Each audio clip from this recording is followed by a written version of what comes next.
Hello friends, ඉතින් මොකද වෙන්නේ? අද තවල සාදරයෙන් පිළිගන්නවා SL Blog Experience channel එකට. ඉතින් අද අපි කරන්නේ සුපිරි එක්ස්පෙරිමන්ට් එකක්. හරි, අපි වීඩියෝ බලමු මොකක්ද එක්ස්පෙරිමන්ට් එක කියලා. හරි. ඉතින් අද අපි කරන්න යන්නේ වෙනදා වගේම සුපිරි එක්ස්පෙරිමන්ට් එක. අපි කරන්න යන්නේ වතුර වලට කිරි පිටි දාලා ඒක දවස් දෙකක් තියලා මේ ඒක මේ කිරි කැටි ගහන්නේ. අන්නේ කැටි ගහනවාම කොහොමද කියලා බලන්න තමයි යන්නේ. හරි. ඉතින් අපි වැඩි කතා නැතුව වීඩියෝ එකට ඒ කියන්නේ එක්ස්පෙරිමන්ට් එක කරන්න උණුතුර තෙල් තියෙන එක දැන් නෙමිනවා නැත්තම්. හරි. මම උණුතුර ගත්තා. මේ දින උණුතුර අපේ කප් එකේ. හරි. ඊට පස්සේ මම කිරි වලට ගත්තා. දැන් මේ කපාගමු. මම ගත්ත කපුරක්. දැන් කමු.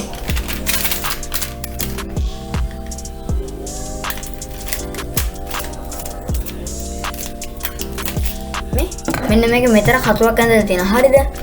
ඔන්න ඔතනින් කැපුවට කිරි පිටි එන්නේ නැහැ. අනේ මන්ද මොකටද තියනවද කියලා. මම මෙතනින් කැපුවා. හරි. මෙන්න දැන් කිරි පිටි පේනවද? දැන් පේනවා. හරි.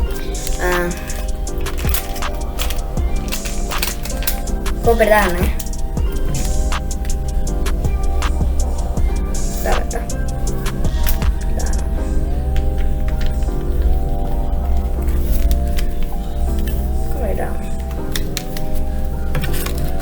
හරි කිරි පිටි දාත්තා. අපි කලම් කරමු. මික්සින් කලම් කරගමු.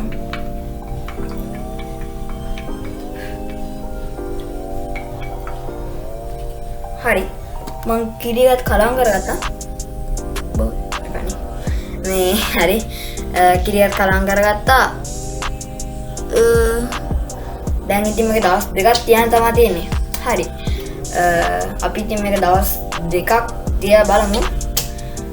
ඉතින් අපි දවස් දෙකකින් ඔබ්සර්වේෂන් එක බලමු.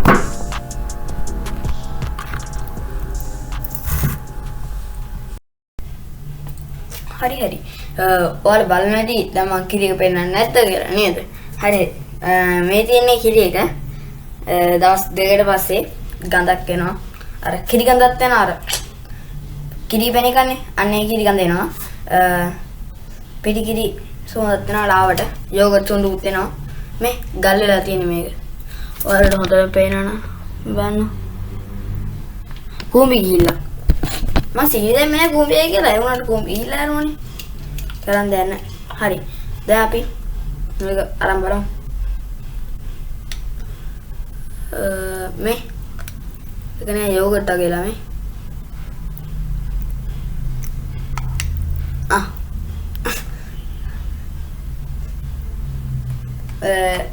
අර බෑඩ් ස්මෙල් එක නර කෑම නරක් වුණා මෙන්න අර ඒ වගේ සුවඳක් එන්නේ. ඉතින් ඔයාලත් මේ ගෙදරින් කරලා බලන්න. ඔයාලට මොකක්ද උනේ කියලා මොන වගේ සුවඳක් දාවේ කියලා පහලින් කමෙන්ට් කරන් යන්න. හරි. ඉතින් අද වීඩියෝ කොහොම තමයි ඉවර වෙන්නේ. ඉතින් අනිවාර්යෙන් වීඩියෝ ලයික් කරන්න අමතක කරන්න එපා. වීඩියෝ එකට කමෙන්ට් කරන්න අනිවාර්යෙන් මගේ channel එක subscribe කරලා දාන්න අමතක කරන්න එපා. එහෙනම් ඔයාලට සුබකම good bye. හරි යාළුවනේ. ඔයාලා හිතේ වීඩියෝ ඉවරයි කියලාද? නෑ. මට මේ වීඩියෝ එකෙන් කියන්න බැරි වුණා මොකද්ද මේකට හේතුව කියලා. ඉතින් දැන් මම කියන්නම් මොකද්ද මේකට හේතුව කියලා. දැන් අපි කිරි එක තියද්දි මේක අපි මේ මොකද්ද වහලා නෙමෙයි තිබ්බේ මොකකින් හරි. ඒ කියන්නේ අපි පියනකින් හරි වහලා අර පුරුමනේ වගේ වහලා තිබ්බොත් මේකට මේ සුද්ධ ජීවීන් යන්නේ නැහැ. ඒ කියන්නේ මයික්‍රෝ ඔර්ගනිසම්ස්ලා. මයික්‍රෝ ඔර්ගනිසම්ස්ලා ගියාම තමයි ඔන්න ඔය මේ රියැක්ෂන් එක වෙන්නේ. ඒක නිසා මේක බලා ගන්න ඕනේ නම් ඔයාලා මොකකින්වත් වහන්න නැතුව කිරි පිටි එක තියලා මේ බලන් ඉන්න. ඒ කියන්නේ දවස් 3ක් විතර මොකකින්වත් වහන්න නැතුව කිරි පිටි එක පැත්තකින් තියලා තියන්නකො. එතකොට මෙහෙම වෙනවා. ඒ කියන්නේ සුද්ධ ජීවීන්ට ඇතුල් වෙන්න පුළුවන්. එතකොට අරගෙන මොකකින් හරි වහලා තිබ්බොත් මේ එයාලට යන්න බෑ. ඒක නිසා මේක අපි කොහොම හරි වහලා අර නිරාවරණය කරලා තිබ්බොත් තමයි මේ වීඩියෝ වලට මේ සුද්ධ ජීවීන් යන්නේ. ඒක තමයි මේකට හේතුව. ඉතින් අද වීඩියෝ ඉවරයි. ඉතින් වීඩියෝ ගැන හිතෙන් දේවල් පහලින් කමෙන්ට් කරලා අර මම කිව්ව දේවල් ඔක්කොම කරලා ඉතින් තියාගන්න. එතකොට නොටිෆිකේෂන් එකක් ඔයාලා ළඟට එනවා. ඒක නිසා ඉතින් අද වීඩියෝ කොහොම තමයි හරි ඉතින් යාළුවනේ අදම තමයි වීඩියෝ එක ඉවර වෙන්නේ. ඉතින් මම SL බ්ලොග්ස් වෙනුවට